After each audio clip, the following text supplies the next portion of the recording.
யோவான் 16வது அதிகாரம் 20வது வசனத்தில் ஆண்டவர் நம்மளோடு இடைப்படுகிற வார்த்தை என்னவென்றால், மெய்யாகவே மெய்யாகவே நான் உங்களுக்கு சொல்லுகிறேன், நீங்களோ அழுது கொண்டிருப்பீர்கள், உலகம் உங்களை குறித்து சந்தோஷப்படும், நீங்களோ துக்கப்படுவீர்கள், துக்கம் உங்களுடைய சந்தோஷமாய் மாறும் அப்படின்னு ஆண்டவர் சொல்லுகிறாங்க. ஆம் சகோதரன் சகோதரிகளே, நம்மளுடைய வாழ்க்கையில் நம்ம எதையோ குறித்து நம்ம துக்கப்பட்டு கொண்டே இருக்கிறோம், நம்ம அழுது கொண்டு இருக்கிறோம். நம்மளுடைய வாழ்க்கை என்ன, ஏன் என்னுடைய வாழ்க்கையில் இப்படிப்பட்ட ஒரு நிலைமை எனக்கு காணப்படுகிறது என்று சொல்லி நம்ம அநேக நாட்களாக நம்ம புலம்பி கொண்டு இருக்கிறோம். நம்ம புலம்பல்களை பார்த்து ஆண்டவர் சொல்லுகிற வார்த்தை தான் இது. நம்ம எவ்வளவுதான் நம்ம புலம்பி கொண்டு இருந்தாலும் கூட உலகம் நம்மளை குறித்து சந்தோஷப்படும். ஆனால் ஆண்டவரோ அப்படி விடுகிற தேவன் அல்ல. அவர் நம்மளுடைய துக்கங்களை அவர் சந்தோஷமாய் மாற்றுகிற தேவன். அதனால் நம்மளுடைய வாழ்க்கையில் ஏன் என்னுடைய வாழ்க்கையில் இப்படி ஒரு வாழ்க்கை இப்பளவாய் காணப்படுகிறது, நான் விழுந்து போய் இருக்கிறேனே, என்னால் எழுந்திருக்க முடியலையே, என்னுடைய வாழ்க்கையில் ஒரு ஆசீர்வாதத்தை பார்க்க முடியலையே என்று சொல்லி நீங்கள் நினைத்து கொண்டு இருக்கலாம். ஆனால் ஆண்டவர் உங்களை மறக்குகிற தேவன் அல்ல.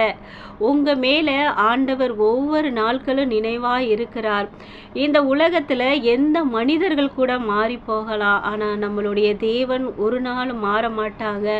அவர் நம்மளுடைய கண்ணீர்களை ஒவ்வொரு நாட்களும் அறிந்திருக்கிற தேவனாக இருக்கிறார்.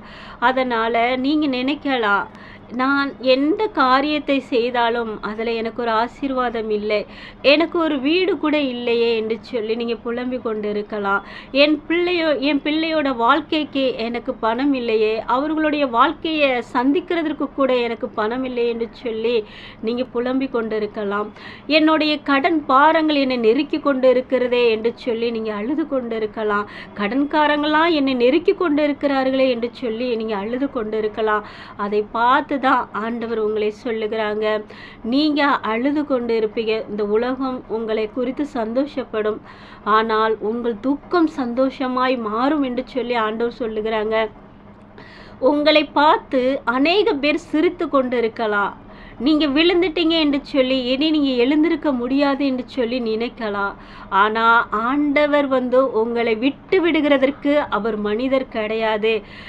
ஆண்டவர் சொல்லுகிறாங்க, நான் உன்னை விட்டு விலகுவதும் இல்லை, உன்னை கைவிடுவதும் இல்லை என்று சொல்கிறாங்க. அதனால் இந்த கைவிடாத தேவனை, இந்த கைவிடாத நேசரை நீங்கள் ஒவ்வொரு பேரும் நீங்கள் நம்பும் பொழுது ஆண்டவர் உங்களுடைய வாழ்க்கையில் நடக்கின்ற எல்லா துக்கங்களையும் அவர் சந்தோஷமாய் மாற்றுகிறதற்கு அவர் வல்லமை உள்ள தேவனாய் இருக்கிறார். அதனால் நீங்கள் ஆண்டவரை நேசிங்க.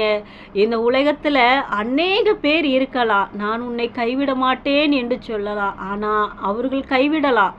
ஆனால் தேவன் உங்களை ஒரு நாளும் அவர் உன்னை விட்டு நான் விலக மாட்டேன் என்று சொல்லுகிறாங்க. அதனால் ஆண்டவரை நம்புங்க, ஒரு நாள் உங்களை கைவிட மாட்டாங்க. உங்கள் கண்ணீர்கள் எல்லாவற்றையும் தேவன் துருத்தியில் வைத்திருக்கிறார்.